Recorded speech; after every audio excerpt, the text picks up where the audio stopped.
রহমাতুল্লিল আলামিন বলেছেন, প্রত্যেকটা রোজাদার দুইটা টাইমে সবচেয়ে বেশি খুশি হয়। লিসসাইমি ফারহাতানি, প্রত্যেকটা রোজাদারের জন্য রয়েছে দুইটা সুখের সময়। একটা সুখের সময় হলো ইফতারের সময়। ইফতারের সময় কি আপনাকে মজা লাগে না? এই খুশি হন না আপনারা? ইফতারের সময়টা মজা, এটা আনন্দ। ওখানে কোনো ভাগ নাই, কোনো বিভক্তি নাই, কোনো দলে ভাগ নাই, সবাই একসাথে সুন্দর করে ইফতারে বসে কি সুন্দর করে খায়, কি আনন্দ। সুবহানাল্লাহ।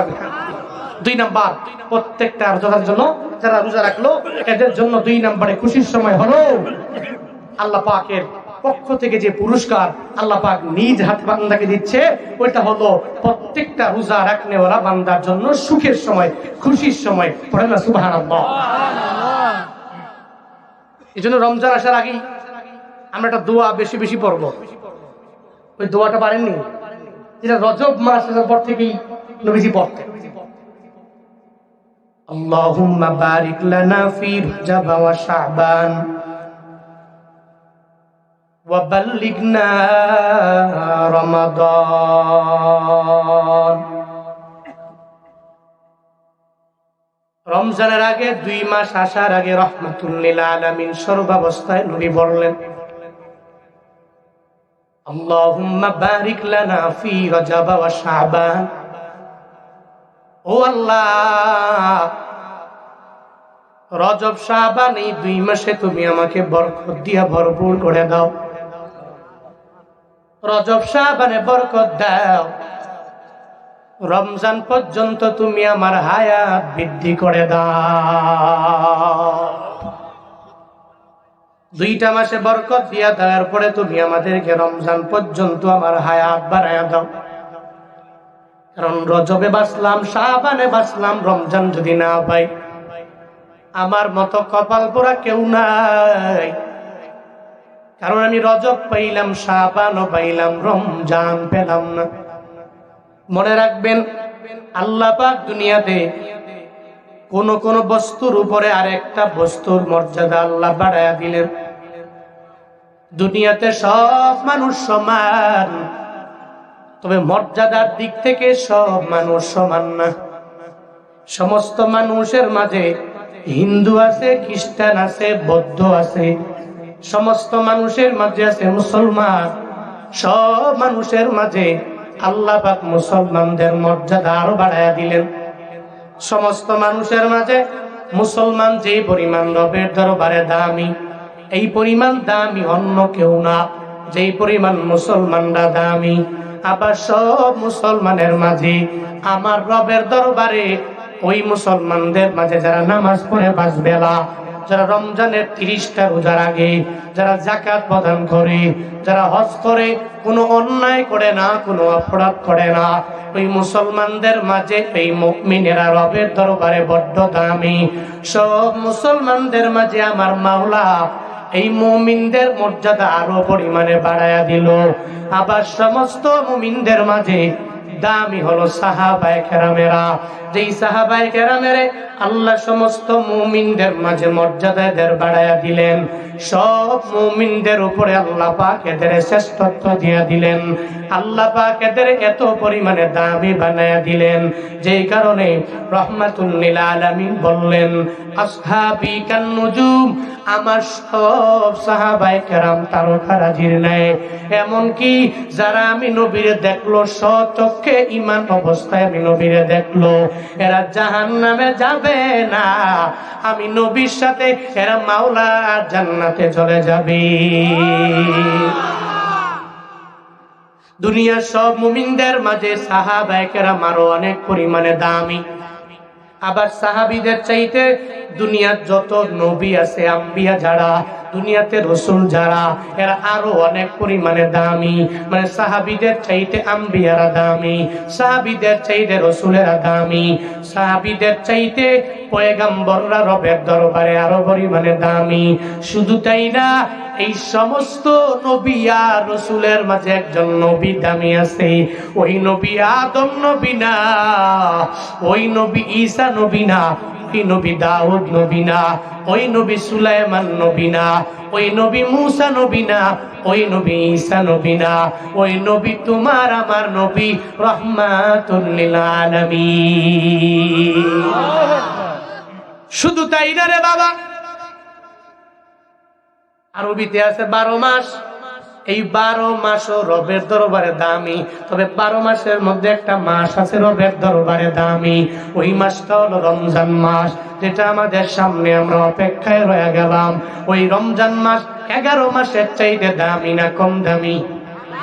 ওই রমজান মাসে যদি তুমি একটা নফল নামাজে দাঁড়ায়া যাও, একটু মুসল্লা বিছাইয়া একটু নফল নামাজ, যেই নামাজটা অতিরিক্ত নামাজ, এই নামাজে যদি দাঁড়াও, রমজানে একটা নফলের বদৌলতে নফল ইবাদত করছো, অন্য মাসে যদি নফল নামাজ পড়ো তো নফলের সওয়াব হয়ে যাবে। কিন্তু রমজানে যদি কোনো বান্দা মুসল্লা বিছাইয়া নফল নামাজে দাঁড়ায়, ওই নফল থাকে না, আল্লাহ পাক ওই নফলটারে ফরজে পরিণত করে দেয়। সুবহানাল্লাহ। ওই রমজানে যদি কোনো একটা ফরজ তুমি আদায় করো, একটা ফরজের বদৌলতে বান্দা একটা নেকি হবে এমনটা না, দুইটা নেকি হবে এমন না, 3-4টা নেকি হবে এমন না, বরং রমজানে যদি একটা ফরজ নামাজ তুমি পড়ো, তাহলে 700 গুণে পর্যন্ত আমার মাওলা বাড়ায়া দিতে পারে। শুধু তাই না রে বাবা, ওই রমজানে যদি কোরআন খুইলা যদি কোরআন তিলাওয়াত করো, যদি জবান দিয়া বের করে দিতে পারো আলিফ লাম মিম, তোমার জবান দিয়া বের হয়ে গেল, 1 নম্বরে বললা আলিফ, 2 নম্বরে বললা লাম, 3 নম্বরে বললা মিম। এই 3টা ওয়ার্ড, তিনটা হরফ তুমি তোমার জবান দিয়া বের করে দিলা, কি পরিমাণ ফায়দা হবে রে বাবা। রমজান সারা এই সময় আলিফ লাম মিম যদি পড়ো, তাহলে 3টা হরফের বদৌলতে আল্লাহ পাক তোমার 30টা নেকি দিয়া দিবে। কিন্তু রমজান মাসে যদি তুমি আলিফ লাম মিম তোমার ঘরের মধ্যে যায় যদি তুমি পড়ে নাও, অথবা হাঁটতে বসতে উঠতে চলতে ফিরতে যদি বান্দা তুমি পড়ো আলিফ লাম মিম, তোমার আমল নামায় আল্লাহ 30টা নেকি দিয়া পরিসমাপ্তি ঘটাবে না, বরং আমার মাওলা এই 3টা হরফ তোমার জবান দিয়া বের করার বদৌলতে 210টা নেকি আল্লাহ আমল নামায় দিয়া দিবে। ও পাবনা এলাকার মানুষেরা, বলো রমজানের দাম কম না বেশি? কম না বেশি? আল্লাহ পাক বলেন আমার সব মাসগুলো সমান, আমি রবের দরবারের দিনগুলো সমান, আমি রবের দরবারে রাতও সমান।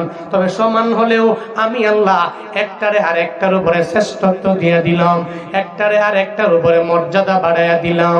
একটা মুফতির যে পরিমাণ দাম, একটা মাওলানার এই পরিমাণ দাম নাই।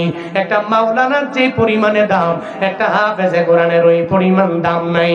একটা হাফেজের যেই পরিমাণ দাম, সমাজের মধ্যে যারা মাদ্রাসার বারান্দায় যায় নাই, এদের এই পরিমাণ দাম নাই রে বাবা। একটা মাস্টার্স কমপ্লিট করনেওয়ালা একটা যুবকের যেই পরিমাণ দাম, অনার্স কমপ্লিট করনেওয়ালার ওই পরিমাণ দাম নাই। অনার্স কমপ্লিট করনেওয়ালার যেই পরিমাণ দাম, ইন্টারমিডিয়েট পাস করনেওয়ালার এই পরিমাণ দাম নাই। ইন্টারমিডিয়েট পড়নেওয়ালা ওই যুবকের কত দাম, ওই পরিমাণ দাম কোন দাখিল পাস করনেওয়ালার নাই। এই দুনিয়াতে সবাই সমান না, বরং একজন রে আল্লাহ এত পরিমাণে সম্মান দিয়া দেয়, আবার কাউকে আমার মাওলা দেয় না। মানে সবাই সমান, তুমি মর্যাদার দিক থেকে সবাই সমান না, শ্রেষ্ঠত্বের দিক থেকে সবাই সমান না। আল্লাহ পাক একজনের আরেকজনের উপরে দাম বাড়ায়া দিল, সম্মানটা বাড়ায়া দিল। ঠিক তদ্রুপভাবে রমজানটারে আমার মাওলা এত পরিমাণে দামি বানাইলো রে বাবা। ওই রমজানে তুমি যদি আমল করে নাও, আল্লাহ পাক প্রত্যেকটা আমলের বদৌলতে 70 থেকে 700 গুণ পর্যন্ত আল্লাহ বাড়ায়া দিবে। ও পাবনা এলাকার মুসলমানেরা, এই রমজানের রোজা আমার মাওলা তোমার আপা আমার উপরে ফরজ বানায়া দিল। ফরজ যে করলো ধইরে আমার মাওলা ফরজ বানায় নাই। আল্লাহ পাক বান্দার উপরে চাপ হয়ে যায় এমন কোন কাজ আমার মাওলা চাপাইয়া দেয় না রে বান্দা। তুমি যেভাবে করলে, যেভাবে দিলে সুন্দরভাবে আমলের লাইনে অগ্রগামী হবা। আল্লাহ পাক আস্তে আস্তে তোমার আবার উপরে ফরজ করে জানায়া দিল। প্রথমে এটারে হালকা করলো, অভ্যাস করে নিল, এরপরে ধইরাই এটারে সুন্নত করলো, এরপরে এটারে ফরজ বানায়া দিল। এটা আমার মাওলার হিকমত। দুনিয়াতে এই পরিমাণ হিকমতের অধিকারী কেউ হতে পারে না। আল্লাহ পাক যদি ধইরাই সাহাবায়ে কেরাম এদের উপরে যদি রমজানের রোজাটা ফরজ করে দিত, এদের বেলা অনেক পরিমাণে কষ্ট হয়ে যেত, কিন্তু আল্লাহ দেয় নাই। এই যে সামনে রমজান, অনেকেই কথাটা নতুন শুনবেন। এই যে রমজানের রোজা, এই রোজাটারে আমার মাওলা ধইরাই ফরজ করে নাই, বরং 4টা ধাপে আমার মাওলা রমজানের রোজাটাকে ফরজ করলেন। কয়টা ধাপে? জোরে বলেন, কয়টা? 4টা ধাপে আল্লাহ পাক রমজানের রোজাটাকে ফরজ বানায়া দিলেন।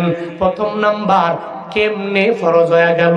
1 নাম্বার ধাপের নাম হলো অভ্যাস, যেটা রাহমাতুল লিল আলামিনও করলো। সাহাবায়ে কেরাম নবীর দেখা দেখি করে। আব্দুল্লাহ ইবনে মাসউদ রাদিয়াল্লাহু তাআলা আনহুর বর্ণনা, আন আব্দুল্লাহ ইবনে মাসউদ রাদিয়াল্লাহু তাআলা আনহু قال كان النبي صلى الله عليه وسلم يصوم 3 أيام من كل شهر। আব্দুল্লাহ ইবনে মাসউদের বর্ণনা তিনি জানায়া দেয়, রাহমাতুল লিল আলামিন নবী আমার রমজানে 3 দিন নবী সর্বাবস্থায় রোজা রাখতেন। কয়দিন? জোরে বলেন। 3 দিন নবী প্রত্যেক মাসে নবী রোজা রাখলেন। 3 দিনের রোজা। ওই রোজাটা ওই সময় ফরজ না, ওই সময় সুন্নত না, ওই সময় কোনো ওয়াজিব না, বরং নবী রাখে, নবীরে দেখা সাহাবায়ে কেরামেরা রাখে। কারণ নবী যা করে সাহাবায়ে কেরাম নবীর পাগল পাড়া হয়ে যায়। নবীর কথা মানিয়া ওই নবী যা করে এটা মানার জন্য পাগল হয়ে যায়। মানে রমজান ছাড়া ওই সময় ফরজ হয় নাই রোজা। ওই সময় নবী মাসে 3 বেলা রোজা রাখতেন, 3 দিনের রোজা। সাহাবায়ে কেরাম কে আল্লাহ পাক নবীর মাধ্যমে অভ্যাস করায়া দিল যে প্রথমে তোমরা আমার নবীরে দেখে দেখে 3 দিনের রোজা রাখবা। এটা হলো প্রথম নাম্বার ধাপ। 2 নাম্বার ধাপ হলো রাহমাতুল লিল আলামিন কিন্তু মক্কায় থাকে নাই। ওই মক্কা থেকে নবী কোন জায়গায় হিজরত করে গেল? কোন জায়গায়? কই? সন্দেহ আছে নাকি? মক্কা থেকে রাহমাতুল লিল আলামিন মদিনায় চলে গেল। এটা আব্দুল্লাহ ইবনে আব্বাস রাদিয়াল্লাহু আনহুর বর্ণনা, বুখারী শরীফের বর্ণনা। আব্দুল্লাহ ইবনে আব্বাস রাদিয়াল্লাহু আনহুর বর্ণনা, লাম্মা কদিমান নবী সাল্লাল্লাহু আলাইহি ওয়াসাল্লাম আল মদিনা, রাহমাতুল লিল আলামিন যখন আমার মাওলার থেকে আদেশ পেয়ে গেল নবী গো আর মক্কায় থাকা যাবে না, এবার একটু আপনার মদিনায় যাওয়া লাগবে। নবী মক্কা থেকে মদিনায় যায়। ওই মদিনায় যাওয়ার পরে নবী আমার তাকায়া দেখি ফাওয়াজাদাল ইয়াহুদ সিয়ামা ইয়াউমা আশুরা। নবী যাওয়ার পরে দেখে ইহুদিরা আশুরার দিনে রোজা রাখে। মানে এই যে মুহররম মাস আছে, ওই মুহররম মাসের 10 তারিখে রোজা রাখে। রাহমাতুল লিল আলামিন নিজে চোখে দেখে পাওয়া গেল যে ইহুদিরা ফাওয়াজাদাল ইয়াহুদ সিয়ামা ইয়াউমা আশুরা, সমস্ত ইহুদিরা ওই আশুরার দিনে যখন রোজা রাখে, রাহমাতুল লিল আলামিন ইহুদিদের জানায়া দিলেন মা হাযাল্লাযী ইয়াউমুল্লাযী তাসুমুনাহু, তোমাদের কি এমন হয়ে গেল? এটা কেমন দিন?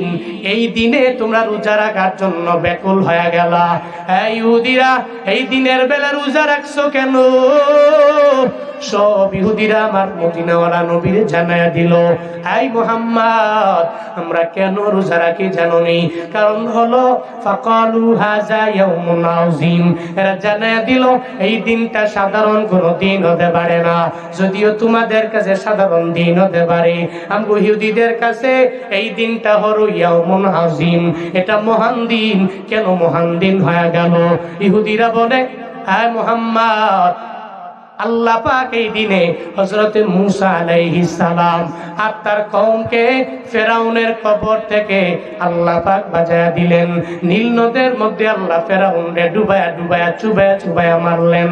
এই দিনের বেলায় মূসা নবীরে আমার মাওলা বাঁচায়া দিল, মূসা নবীর কওমকে পর্যন্ত আমার আল্লাহ বাঁচায়া দিল।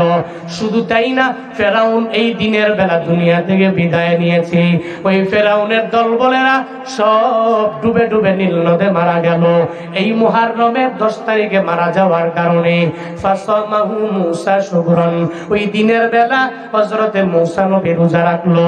মূসা আলাইহিস সালাম ওই দিনের বেলা যতদিন আল্লাহ দুনিয়ায় বাঁচায় রাখছে, হযরতে মূসা নবী ওই দিনের বেলায় শুকর আদায় করার লক্ষ্যে ওই দিনের বেলায় রোজা রাখলো। যার কারণে আমরা মূসা নবীরে মানি। ওই মূসা নবী ওই দিনের বেলা রোজা রাখার কারণে আমরা ওই দিনের বেলা রোজা রাখার জন্য পাগল হয়ে গেলাম। মূসা নবী রোজা রাখে, এজন্য আমরা রোজা রাখলাম। রাহমাতুল লিল আলামিন জানায়া দিলেন, এই সাহাবায়ে কেরাম এরা ইহুদিরা যদি মূসা নবীরে মাইনা এরা যদি মুহররমের 10 তারিখ রোজা রাখতে পারে, ফানাহনু আহাক্কু ওয়া আউলা বিমূসা মিনকুম, আমরা তো ওই মূসা নবীর ব্যাপারে এদের চাইতেও আমরা আরো অগ্রগামী। কারণ মূসা নবীরে আমরা যেই পরিমাণ ভালোবাসি, এরা তো এই পরিমাণ ভালোবাসতে জানে না, এরা এই পরিমাণ ভালোবাসা দিতেও পারবে না। কারণ আমরা মূসা নবীর সঠিক উত্তরসূরি, এরা মূসা নবীর কিছু কাজ মানে কিছু কাজ এরা মানে না। হযরতে মূসা নবীর দাওয়াত এরা মানে না। রাহমাতুল লিল আলামিন মদিনায় যাওয়ার পরে বাদ জানায়া দেয়, এই সাহাবায়ে কেরাম, আজকে থেকে আমি এই মুহররমের 10 তারিখে আমি নিজে রোজা রাখবো। ফাসামাহু রাসূলুল্লাহ সাল্লাল্লাহু আলাইহি ওয়াসাল্লাম ওয়া আমারা বিসিয়ামিহি, নবী বললেন আমি এই দিনের বেলা রোজা রাখলাম, আমার সাহাবায়ে কেরাম তোমরাও এই মুহররমের 10 তারিখে একটা রোজা রাখবা। সুবহানাল্লাহ। নবীজি বললেন ফাসামাহু রাসূলুল্লাহ সাল্লাল্লাহু আলাইহি ওয়াসাল্লাম, নবী নিজে রোজা রাখলেন ওই দিনের বেলা। নবী বলছেন এই যে ইহুদিরা এরা মূসা নবীর যোগ্য উত্তরসূরি নয়, বরং আমরা হযরত মূসা নবীর যোগ্য উত্তরসূরি। বিভিন্ন মুহাদ্দিসিনে কেরাম বিভিন্ন ব্যাখ্যা দিয়েছেন, ফানাহনু আহাক্কু ওয়া আউলা বিমূসা মিনকুম, হযরতে মুহাম্মদ সাল্লাল্লাহু আলাইহি ওয়াসাল্লাম মূসা নবীর একজন যোগ্য উত্তরসূরি বলেই উনি এটা বলেছেন। আবার এমন কি ইহুদিদেরকে কিন্তু উনি ফলো করেন নাই, অনুসরণ করেন নাই। তিনি বলছেন যে আমি এই বছর একটা রোজা রাখলাম এবং তোমাদেরকে আদেশ দিলাম তোমরাও মুহররমের 10 তারিখে এই বছর তোমরা একটা রোজা রাখো। নবী আদেশ করলেন, এটা হলো রোজার দ্বিতীয় ধাপ। তাহলে প্রথম ধাপ হলো আল্লাহ পাক নবীর মাধ্যমে অভ্যাস করালেন। কি করালেন ভাই? সবাই বলেন না, কি করালেন? 2 নম্বরে কিন্তু অভ্যাস না, এবার অভ্যাস হয়ে গেছে। এবার একটা রোজা ওই সময় এদের উপরে ফরজ করে দেওয়া, মুহররমের 10 তারিখের রোজা এটা ফরজ করে দেওয়া। মনে রাখবেন, এখন কিন্তু এটা ফরজ না, এখন এটা ফরজ না, কারণ ওই হুকুম রহিত হয়ে গেছে। নাসিখ মানসুখ এই বিষয়ে যাদের বিন্দু থেকে বিন্দু মাত্র পরিমাণ জ্ঞান আছে এরা সবাই বুঝতে পারবেন, ওটা রহিত। কিন্তু নবীর জামানায় দ্বিতীয় ধাপে কয়টা রোজা ফরজ? ওটা কয় তারিখে বলেন না, কয় তারিখে? 10 তারিখ। আপনাদের বুঝতে কি অসুবিধা হচ্ছে নাকি? তাহলে মুহররমের 10 তারিখে এবার দ্বিতীয় ধাপে একটা রোজা এদের উপরে ফরজ হলো। এবার 3 নাম্বার ধাপ, রাহমাতুল লিল আলামিনের উপর আয়াত নাযিল হলো, কুতিবা আলাইকুমুস সিয়াম কামা কুতিবা আলাল লাযিনা মিন ক্বাবলিকুম লাআল্লাকুম তাত্তাকুন। তবে এই জায়গায় আবার একটা গ্যাপ আল্লাহ পাক রেখে দিলেন, একটা রুখসত আল্লাহ পাক প্রত্যেকটা সাহাবা প্রত্যেকটা মুমিনদেরকে আল্লাহ পাক দিয়ে দিলেন। মনে রাখবেন, ওই রবের হিকমতের সাথে ওই রবের কৌশলের সাথে পৃথিবীর কেউ পারবে ও মিয়া, আল্লাহ পাক হিকমত দিয়ে আমারে আপনারে বানাইছে, আল্লাহ হিকমত দিয়ে আসমান বানাইছে, আল্লাহ পাকের হিকমত দিয়ে আল্লাহ জমিন বানাইছে। এই পৃথিবীতে 2 চোখে যা দেখি আর না দেখি সমস্ত কিছু কার সৃষ্টি? আল্লাহ। কার বানানো? আল্লাহ, আল্লাহ পাকের বানানো। তাহলে রোজা ফরজ হয়ে গেল। এবার রোজা ফরজ হয়ে গেলেও ফামান কানা মিনকুম মারিদান আও আলা সাফারিন ফাইদ্দাতুম মিন আইয়ামিন উখর, ওয়ালাল্লাযীনা ইউতীকুনাহু ফিদিয়াতুন তাআমু মিসকিন। রমজানের রোজা ফরজ হয়ে গেল, তবে এই জায়গার মধ্যে একটা গ্যাপ রেখে দেওয়া হলো। এটা আল্লাহ পাক বান্দাদের জানায়া দেয়, এই বান্দারা তোমরা যদি সামর্থ্যবান হয়ে যাও, যদি তোমাদের দরবারে টাকা পয়সা থাকে, তাহলে এই সামর্থ্য অনুযায়ী তোমাদের এবিলিটি অনুযায়ী তোমরা যদি মনে করো আমরা রমজানের 30টা রোজার মধ্যে একটা রোজাও রাখবো না, তোমরা যদি টাকাওয়ালা হয়ে যাও, ওই পরিমাণ এবিলিটি আমার মাওলা যদি দেয়া দেয়, ওই পরিমাণ সামর্থ্যবান যদি তোমরা হয়ে যাও, তাহলে শুনে নাও, তোমরা সামর্থ্যবান হওয়ার কারণে তোমরা মিসকিনদেরকে খাবার খাওয়াইবা। রমজানের 30টা রোজার মাঝে একটা রোজাও রাখা লাগবে না, তুমি মিসকিনদেরকে খাবার খাওয়াইলেই হয়ে যাবে।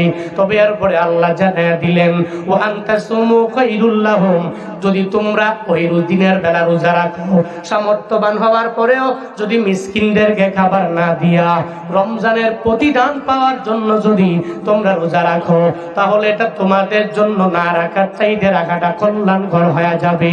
এটা আল্লাহ পাক জানায়া দিলেন। মানে এই জায়গায় আল্লাহ বললেন, যদি তোমার সামর্থ্য থাকে তুমি চাইলে রোজা রাখতে পারো, আবার না চাইলে তুমি নাও রাখতে পারো। তুমি চাইলে মিসকিনদেরকে খাওয়াইবা, আবার না চাইলে না খাওয়া রোজাও রাখতে পারবা।